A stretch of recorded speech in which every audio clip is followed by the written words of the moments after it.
Welcome to the MyClayCo studio. My name is Carla, and today I'm going to be teaching you a wonderful polymer clay technique that you can use to get a faux enamel effect.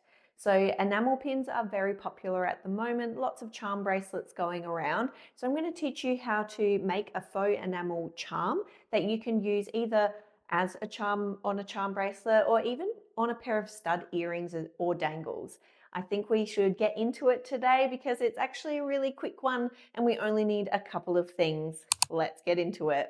So hands down, the easiest way to achieve a faux enamel look with a cutter is to actually get a designed faux enamel cutter.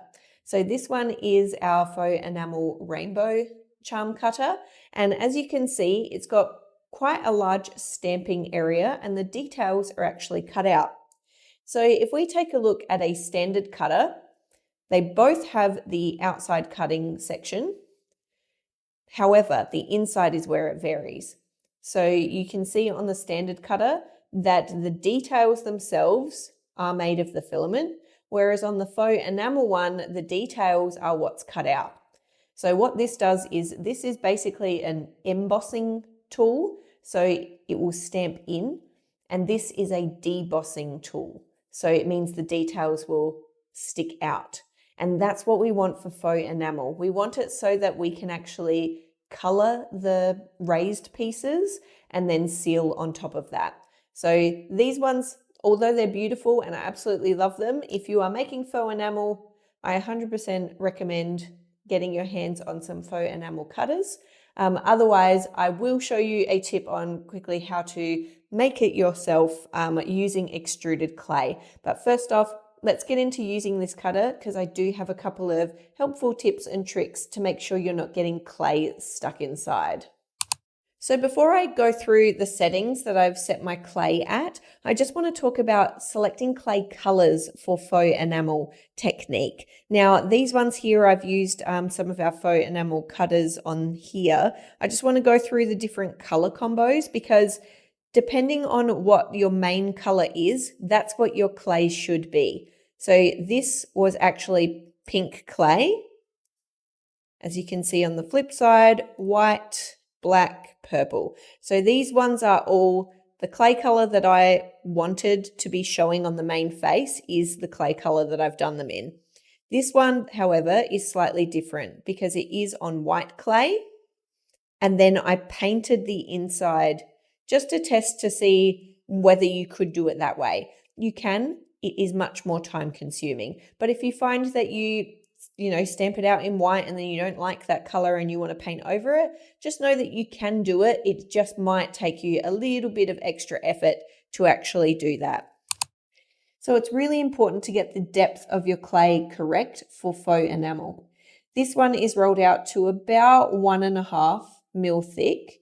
And this was actually done on an Atlas pasta roller on setting 2. And then I very lightly burnished onto the tile. If I burnish a little bit too much, it means that I'm not going to get that lovely debossing of the details. So it's a fine line between making it too thin and too thick. And the next tip I will say, because there is a large surface area on the cutter, we're going to want to create a water barrier. So you all know that I love the multi-cut technique, except for when I'm using cutters that have a large face area. Much like our bookshelves, these ones are exactly the same. So I've got my clay here. I'm just going to drop my water on. And what I want to aim for is trying to get my cutter over this kind of water bubble. And it's really important when you have faux enamel cutters that they have the details so that your water or air can escape from the back, because you want it to be able to move through these gaps. As you can see, the water can move through. And all I'm doing is I'm just multi-cutting this just so that I'm not getting caught.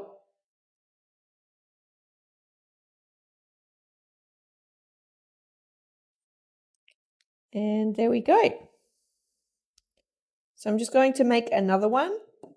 So I'll move my water across and then stamp out again.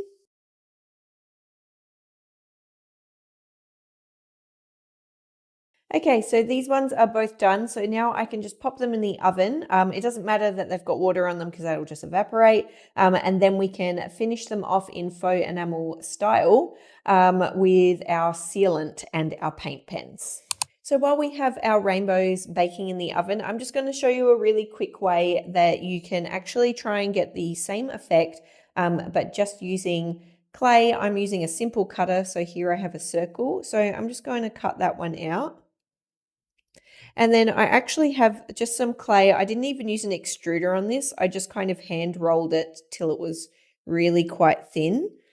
And although this is a little bit more fiddly, it is a way that you can try this without actually having a cutter for this purpose. And all I'm going to be doing is just going around and popping that clay down on the edge.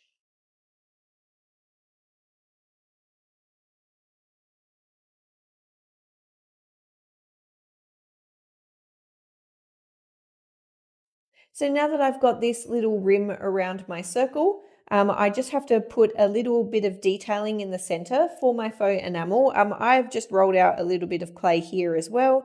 And I think I'm just going to do like a love heart. I actually have a pen here handy. So I'm just going to use that to help me form it.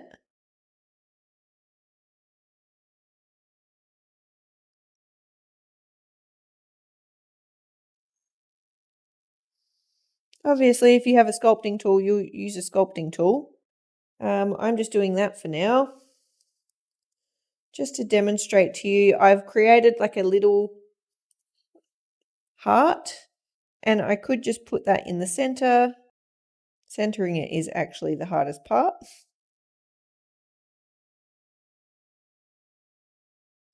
Okay, so now I have that one. I can actually just use this as a faux enamel pin. So I'm going to pop this one in the oven to bake with our rainbows as well, and then we'll get to finishing them off after. So I have my little faux enamel pieces out of the oven now. The only difference I will say is that obviously if you use a cutter, your edges will be really nice. Whereas if you're using the extruded clay, unless you're going to take the time to actually smooth down these sides, you will have a little bit of a lip, which if you're just making them for yourself, that's completely fine. But I think if you are making them to sell somewhere, then you might want to take the time just to clean up the edges, which you could possibly even do just by sanding them down. All right, so we're going to get onto the step of painting the detailing before we seal. So let's get onto that one now. So to paint up the details on this one, you want to make sure that you have a paint pen that has a really fine tip. I like to use either a small tip one or even like the Arctics have these like brush style pens that I really like. One thing I will point out is that if you use something like a Posca that isn't a preloaded paint pen, sometimes they're prone to flooding. And if you're doing small details like this, sometimes you can get a quite liquidy blob of paint and it will seep through all of your details rather than staying just on your detailed pieces. So I did try and on one of my previous pieces use a Posca gold pen because it was just what was next to me and it flooded everywhere. So definitely I prefer the preloaded or like dry paint tips for this purpose. Okay, so going in, all I'm going to be doing is just painting on those details. If I want to infill any of my pieces with a different color, I do that before I do around the outsides. Otherwise, I'm going to have to go back over it if I get any marker on it. And then for ones that I'm doing multicolor, I'm just going, because I have a darker background on this one, I'm going to be doing a lighter colored rainbow. As opposed to my other one, which had a more pastel pink, I did a darker colored rainbow, just so that the paint will show a little better.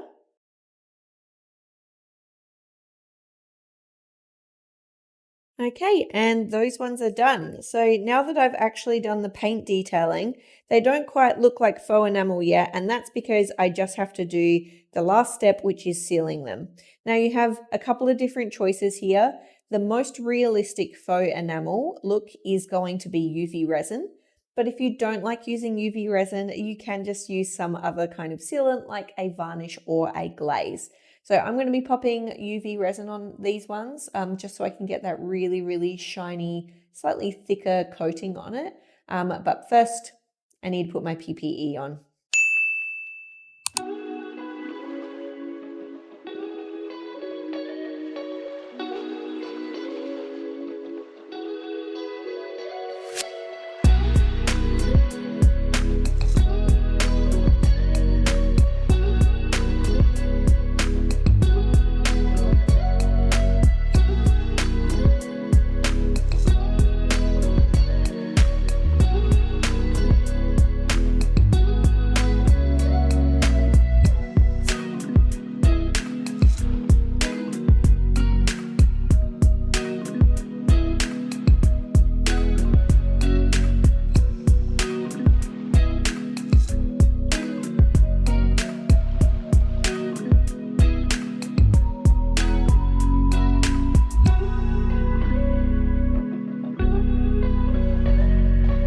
I hope you enjoyed the video today and that you learned how to use the faux enamel technique, whether you're using a cutter or building it yourself using extruded clay. If you did have any questions about the video, you can always pop a comment down below. And of course, if you enjoyed the video, we would love for you to like and subscribe to the channel. We'll see you next time. Bye.